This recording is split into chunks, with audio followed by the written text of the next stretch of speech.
அவல் பாயாசம் செய்ய தேவையான பொருட்கள்: 1 கப் சிவப்பு அவல், வெல்லம்,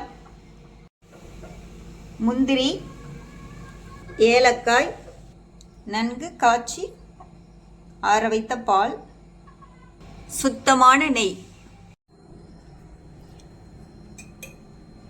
இப்போ நம்ம அடுப்பில் பாத்திரத்தை வச்சு அதில் தேவையான அளவு நெய் போட்டு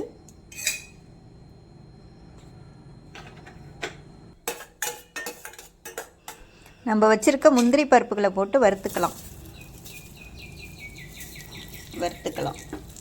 நல்லா நெய்யில் வறுத்தோன்னே அதில் இப்போ நம்ம எடுத்து வச்சிருக்க பாலை சேர்த்துக்கலாம்.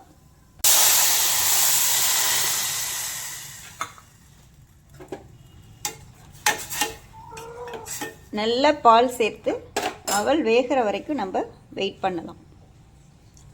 வெல்லத்தை நல்லா இடித்து அதை தேவையான அளவு தண்ணீர் ஊற்றி நம்ம கரைசலாக எடுத்துக்கலாம். வெல்லத்தை காய்ச்சி நல்லா வடிகட்டி எடுத்து வச்சாச்சு. அவல் நல்லா வெந்துடுச்சு. இப்போ இதில் நம்ம வெள்ளை கரைசலை சேர்த்துக்கலாம். வெள்ளை கரைசலை நன்றாக ஆற வைத்து அதுக்கப்புறம் தான் ஊற்றணும்.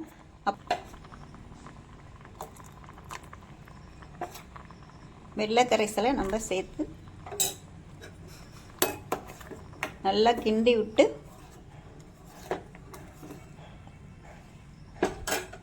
ஒரு கொதி வந்தோடனே நம்ம ஸ்டவ்வை ஆஃப் பண்ணிடணும். வச்சுருக்க ஏலக்காய் போட்டுக்கலாம்.